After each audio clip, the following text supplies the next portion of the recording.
আচ্ছা, এইবার যে বাজেট পাস হয়ে এসছে, সোশ্যাল মিডিয়ায় দেখা যাচ্ছে কিছু লোক বলছে খুব ভালো বাজেট হয়েছে। নেতা মন্ত্রীদেরও টুইট আসছে 2024-এর বাজেট খুব সুন্দর। আপনারা রিয়েলিটি জানতে পারবেন এই ভিডিওতে। এই বাজেট যে এবার এসেছে, বাজেটের ইতিহাসে এটা সব থেকে খারাপ বাজেট। আপনারা কিছু বুঝতেও পারেননি, কিন্তু সরকার আপনাদের একদম বোকা বানিয়ে দিয়েছে এই বাজেটে। কিভাবে, সেটাই আলোচনা করব এই ভিডিওতে। দেখুন, যে কোনো জিনিসের ভালো খারাপ দুটো জিনিসই থাকে, খারাপের মধ্যেও ভালো থাকে, তাই প্রথমে আমরা ভালো জিনিসটাই আলোচনা করে নেব। আর এই বাজেটের যেটা সবচেয়ে খারাপ হয়েছে সেটা আপনারা বুঝতে পারেননি, সেটাও আলোচনা করব। যদি আপনারা চাকরিজীবী হন তাহলে স্ট্যান্ডার্ড ডিডাকশন লিমিট ছিল 50,000, আর এই বাজেটে সরকার আপনাদের হাতে একটা ললিপপ ধরিয়ে দিয়েছে 25,000 টাকা বাড়িয়ে 75 করে। তো এটাই কী লাভ হবে জানুন। 25,000-এর ওপরে আপনাদের ডিটেকশন লিমিট বাড়ায় আপনাদের ট্যাক্স বেনিফিট 17,500 টাকা হবে। বার্ষিক 15 লাখের ওপরে আয় এই হলে আপনারা 30% ট্যাক্সের আওতায় আসবেন। এর আগে আলাদা আলাদা যেসব স্ল্যাব আছে সেগুলো আলোচনা করে নিই। 3 লাখ পর্যন্ত আপনাদের কোনো ট্যাক্স লাগবে না। 3 থেকে 7 লাখ 5%, 10 লাখ পর্যন্ত 10%, 12 লাখ পর্যন্ত 15%, 12 থেকে 15-তে 20%, 15-র উপরে হলে 30%। কেউ হয়তো বলবেন মিডিল ক্লাসের ব্যাপারে একটু ভাবা হয়েছে। চলুন আমরা দ্বিতীয় পয়েন্টে আসছি। আর একটা ভালো জিনিস আমরা ডিসকাস করে নিই। শেয়ার মার্কেটে যদি কেউ লং টার্ম ইনভেস্ট করে থাকেন, মনে করুন 1 বছরের ওপরে, চলুন একটু খুলে বলি। যদি কেউ শেয়ার কিনে রেখেছেন 1 বছরের অধিক বা 2 বছর 5 বছরের জন্য, আর যদি ওতে 1 লাখ টাকা লাভ হতো আগে, তাহলে আপনাদের কোনো ট্যাক্স দিতে হতো না। কিন্তু এইবার সেটাকে সরকার 1,25,000 করে দিয়েছে। 1,25,000-এর উপরে গেলে ট্যাক্স লাগবে। এবার আসুন ইনফ্রাস্ট্রাকচারের ওপরে। এই বাজেটে গভর্নমেন্ট 11 লক্ষ কোটি টাকার বাজেট ধরেছে ইন্ডিয়ান ইনফ্রাস্ট্রাকচারের ডেভেলপমেন্টের জন্য। যদি আপনারা প্রধানমন্ত্রীর আবাস যোজনা ধরুন তাহলে 3,000 কোটি টাকার বাজেট। এরপরে এগ্রিকালচারের জন্য গভর্নমেন্ট বাজেট ধরেছে 1,20,000 কোটি টাকা। এবার তো আমরা ভালো জিনিসের কথা ডিসকাস করে নিলাম, এইবার আসুন আসল কথায়। মিডিল ক্লাসকে কিভাবে ললিপপ দেখিয়ে তাদের সঙ্গে খেলা করা হয়েছে প্রথমে দেখুন। আমরা প্রথমেই একটা আলোচনা করি যেটা সম্বন্ধে কেউ আলোচনা করছে না। আপনারা কি জানেন ইন্ডেক্সেশন কী হয়? হতে পারে আপনারা কেউ জানেন না। গোল্ড, প্রপার্টি, ফিক্সড ডিপোজিট বা যে কোনো জায়গায় ইনভেস্ট করে রেখেছেন, প্রথমে ইন্ডেক্সেশনের বেনিফিট পেয়েছেন। মনে করুন আপনারা, আপনার দাদু বাবা পূর্বপুরুষরা কোথাও জমি কিনে বা কোনো কিছু কিনে রেখেছে, সেটা 1 লক্ষ হতে পারে, 10 লাখ হতে পারে, 1 কোটি হতে পারে। কিন্তু আজকের যুগে সেই 10 লাখ 1 কোটি বা 10 কোটি হয়ে গেছে, সেটার বিক্রি করতে গেলে ট্যাক্স দিতে হবে। এখন সেই জমি বা প্রপার্টি কেউ বাড়ি ঘরদোর করবেন বা গাড়ি কিনছেন বা কারোর শরীর খারাপ চিকিৎসা করবেন, তো বিক্রি করলে যে প্রফিট হবে তার প্রফিটের ট্যাক্স দিতে হবে।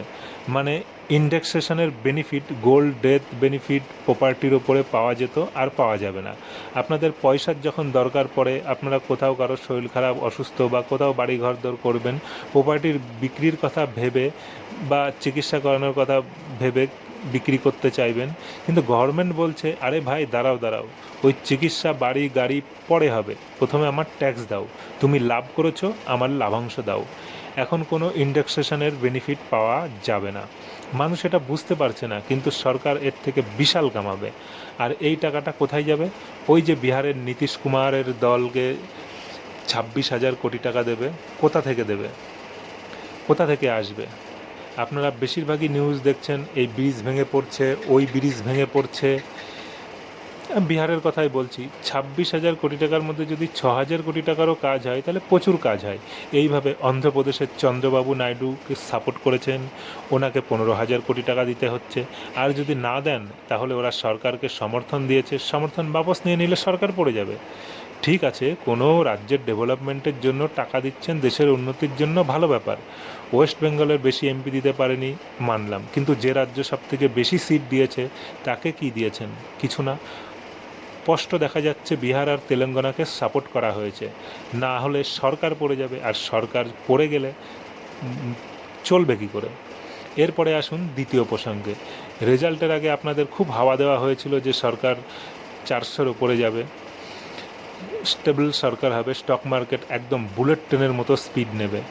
পলিটিশিয়ানরা প্রকাশ্যে বলা শুরু করেছিল যে স্টক মার্কেট স্পিড নেবে, পয়সা ইনভেস্ট করুন। লোক দাবিয়ে পয়সা ইনভেস্ট করেছিল, কিন্তু তারপরে কি হলো আপনারা 4 তারিখে দেখেছেন, স্টক মার্কেট মুখ থুবড়ে পড়েছিল।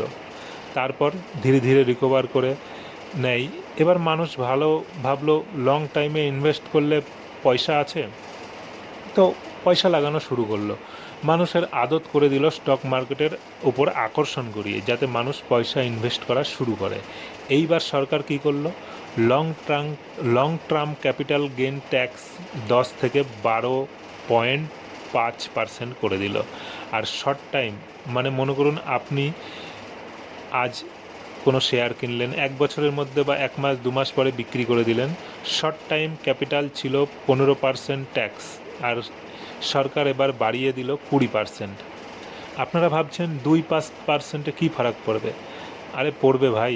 আপনারা কি জানেন শেয়ার মার্কেটের দিনে কত লক্ষ কোটি টাকা ইনভেস্ট হয়?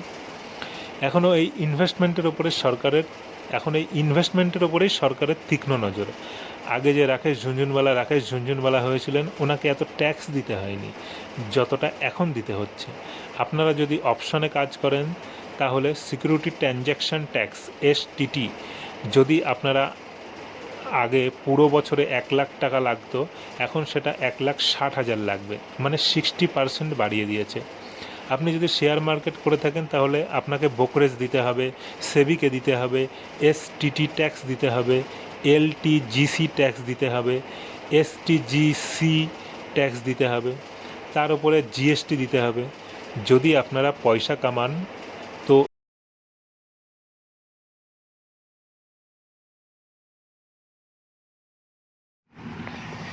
একটা মধ্যবিত্ত পরিবার থেকে একজন বাইক কিনতে গেলে তাকে 28% GST দিতে হয়, আর একজন কোটিপতি যদি কোনো হেলিকপ্টার কিনতে চায় তাকে 5% GST দিতে হয়।